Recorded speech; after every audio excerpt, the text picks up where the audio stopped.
I really appreciate you coming back to this candid conversation about what it takes to recover from divorce. Got three beautiful women with us today. Certified life coach Lanise Thrasher. She helps women heal through all forms of heartbreak. It's one of the reasons why she is known as the love cheerleader.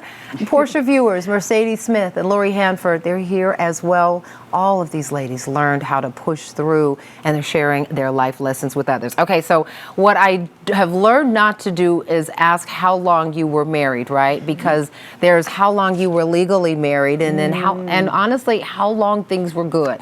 Yeah. So I'm going to ask you, how long have you been divorced? I like that.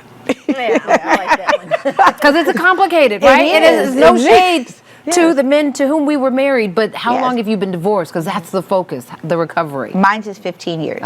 I'm actually 2 years. 2 years. I'm 10 years. 10 years. So it just every single phase, different phases of this, there comes growth and change, and some of it's physical, right? Yeah. I want to talk about the emotional. You talked about therapy. Were there physical things that you had to do to sort of Yes. push yourself Yes. over the hurdle? Mine's was, I started working out.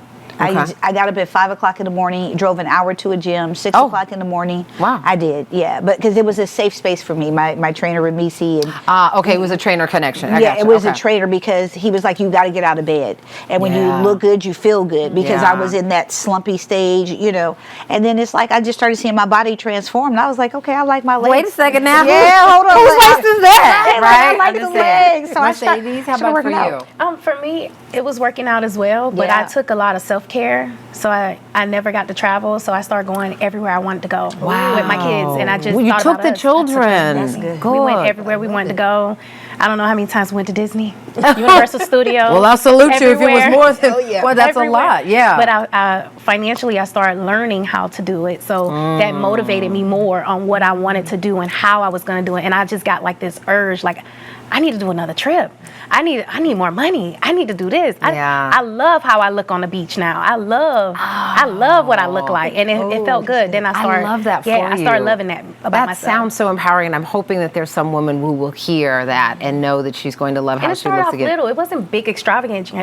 It was little times, and it was like, okay, we'll go to a bigger place next time. And then every month we was doing something. Nice. Lanise, how about for you? How important is it when you're talking to your clients to do something different and push yourself? So I push my clients to try new things all the time. So for me, it was exercise. I started exercising, and then I became addicted, and I was like, I love it. I can low key tell. You know, thank you, girl. Thank you. I Thank see the you. waist is wasted. But exercise became like therapy for me. So I would get up in the morning, and I'm like, okay, I'm going to exercise. And I would do it 5 o'clock in the morning. So I was like, I love that time. It's quiet outside. And so I always encourage my And clients to try explain something. how, for the women and men who are still in that peril and that paralysis that comes afterwards, when you feel like you can't get up, or you go to work and you keep a smile on your face, and then you go straight back home and just once the Cry. kids are asleep, Cry. fall back out in that pillow. What was the strategic push through moment for you? For me, I would say it was my why. Every day I thought about my why. Why am I working so hard? What do I want out of my life? Why?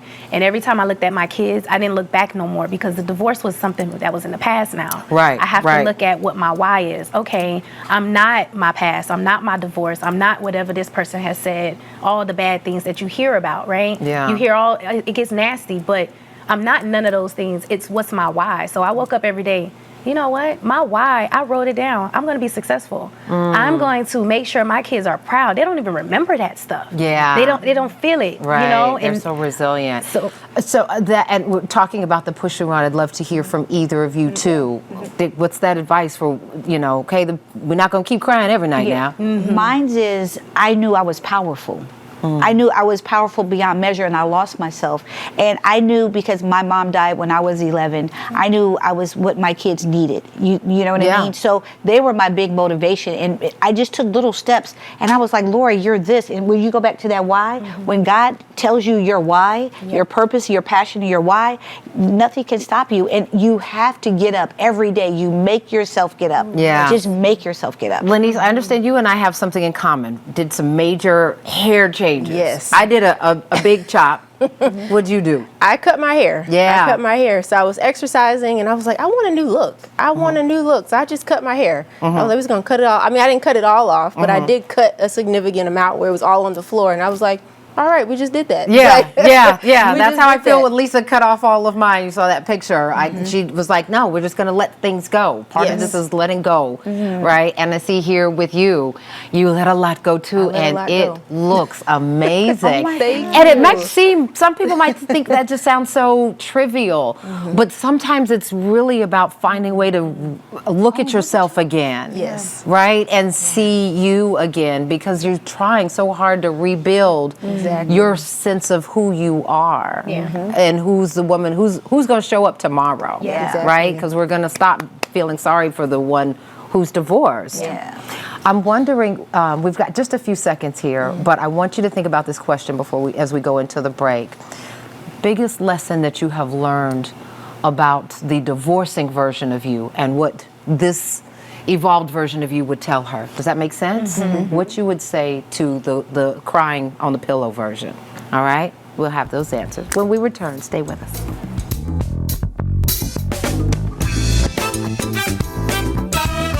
Thank you so much for watching. I really appreciate it. And I really want to thank you for season 3 of Portia. It's because of loyal viewers like you that we keep getting to share this daily dose of positivity all across the country. So just a reminder, I still need you to like, comment, and subscribe. And go ahead and tell your friends. You can catch us now in Orlando, in San Francisco, in Atlanta, and all across the country on Fox Soul. Tell your friends. We'll see you soon on Portia.